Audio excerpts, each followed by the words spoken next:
Dear children, today we are going to learn about properties of division of integers.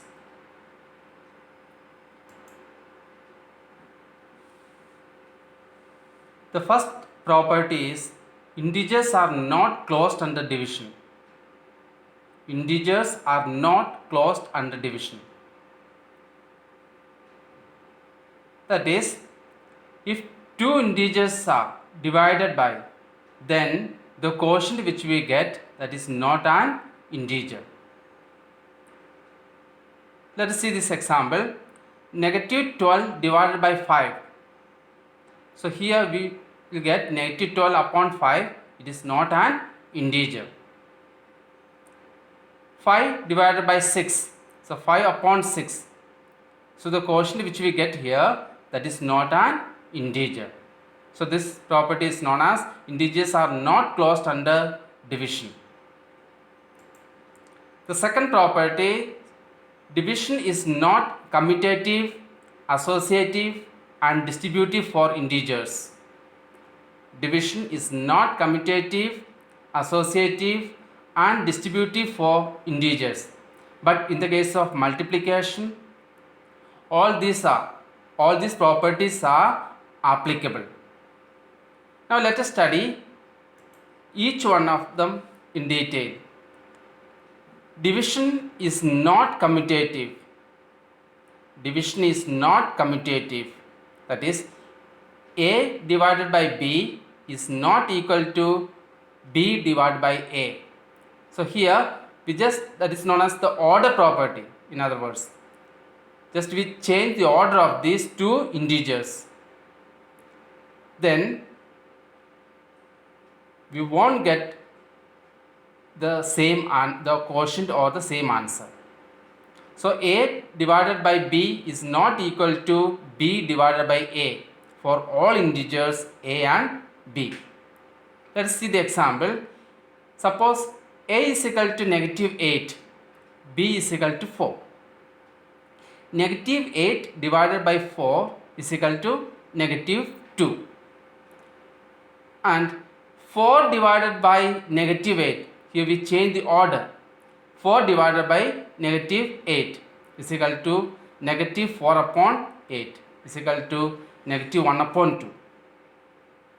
So, negative 8 divided by 4 is not equal to 4 divided by negative 8.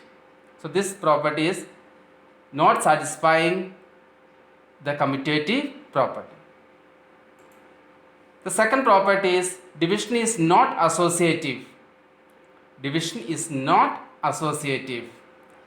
A divided by B divided by C is not equal to A divided by B divided by C for all integers A, B and C. For example, A is equal to 20, B is equal to 10 and C is equal to 2. 20 divided by 10 divided by 2. So with this 10 and 2 we grouped in together is not equal to 20 divided by 10 divided by 2. Here A and B are grouped together and the first case B and C are grouped together. Now let's see whether we are getting the same quotient or not. 20 divided by 5 is equal to 4 is not equal to, here 20 divided by 10 is equal to 2, so 2 divided by 2 is equal to 1. So both sides are not equal. That is, division is not associative.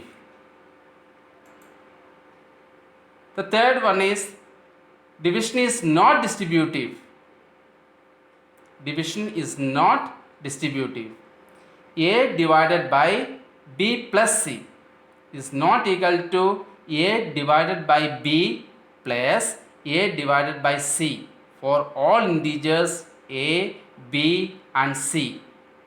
That means when A is divided by the sum of B and C is not equal to the quotient of A divided by B plus the quotient of A divided by C. Let us try to understand from this example. A is equal to 20, B is equal to 10 and C is equal to 2. Now 20 divided by 10 plus 2 is not equal to 20 divided by 10 plus 20 divided by 2. So 20 divided by the sum of 10 plus 2 is equal to 12. Is not equal to, here 20 divided by 10 is equal to 2, 2 plus 10, here 20 divided by 2, 10. So 2 plus 10 is equal to 12. So the left hand side we are getting 1 8 upon 12 is not equal to 12. That is 1 2 upon 3 is not equal to 12. So we can see that division is not distributive. So we learned division is not commutative, division is not associative, and division is not distributive also.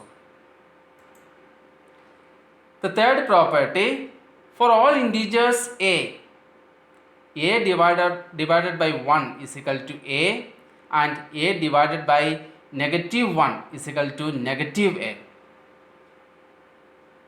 Example, 8 divided by 1 is equal to 8, that integer itself. 16 divided by negative 1 is equal to negative 16.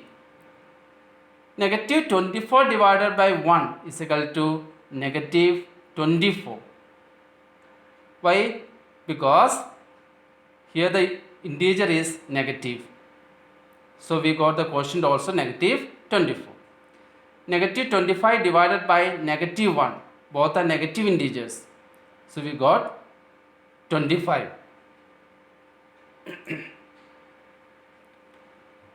The fourth property is inequalities. For all non-zero integers a, b and c, if a is greater than b, then a divided by c is greater than b divided by c. If c is positive and a divided by c is less than b divided by c, if c is negative. Now let us go through it. If a is greater than b, then a divided by c is greater than b divided by c. If c is positive. Let us go through this example. Suppose a is 12 and b is 10. Then it is divided by 2, that is a positive 2. 12 divided by 2 is greater than 12 divided by 10 divided by 2. So we will get 12 divided by 2 is 6 and 10 divided by 2 is 5. So 6 is greater than 5. The second example, negative 12 is greater than negative 5. That means a is negative 12 and b is negative 15. Then negative 12 divided by 3 is greater than negative 15 divided by 3. So both the cases the positive, that is a c is 3 here. So negative 12 divided by 3 is equal to negative 4 and negative 15 divided by 3 is equal to negative 5. That means negative 4 is greater than negative 5. If a is greater than b, then a divided by c is less than b divided by c. If a is greater than b, then a divided by c is less than b divided by c. If c is negative. So let us try to understand. Suppose a is equal to 12 and b is equal to 10. Then 12 divided by negative 2. So here c is negative 2. 12 divided by negative 2 is less than 10 divided by negative 2. So 12 divided by negative 2 is equal to negative 6. And 10 divided by negative 2 is equal to negative 5. So we can see negative 6 is less than negative 5. The second example, negative 12 is greater than negative 15. That is, A is equal to negative 12 and B is equal to negative 15. Then negative 12 divided by negative 3. So C is equal to negative 3. And here negative 15 divided by negative 3. Negative 12 is greater than negative 15. That is, negative 12 divided by negative 3 is less than negative 15 divided by negative 3. Because negative 12 divided by negative 3 we are getting 4, and negative 15 divided by negative 3 we are getting 5. So 4 is less than 5. So here are some questions given for you to solve it. The first question is solved for you. 36 divided by A is equal to negative 9. That's it. 36 divided by A means 36 upon A is equal to negative 9. That is, 36 upon negative 9 is equal to A. So we will get A is equal to negative 4. It means 36 upon negative 4 is equal to negative 9. So it is already proved that this expression is now true. Question number 2, simplify the expressions. Negative 15 divided by 5 into negative 7. Negative 15 divided by 5 into negative 7. So negative 15 divided by 5 is equal to negative 3. Multiply by negative 7. We will get answer 21. 27 divided by negative 9 plus 3 multiplied by negative 2. 27 divided by negative 9. So that we get answer. The quotient is negative 3. And 3 multiplied by negative 2. That is negative 6. Negative 3 plus negative 6 is equal to negative 9. So that's the two questions. You have to do it as a homework. The question number 3. On a certain day, the temperature changed at the rate of minus 2 degrees per hour. How long did it take for the change in temperature to be negative 16 degrees Celsius? So the number of hours is equal to change in temperature upon rate of change. Number of hours is equal to change in temperature upon rate of change. So negative 16 upon, that is a minus 16 upon minus 2 is equal to 8. So that is a 8 hours. I hope you understood. Thank you.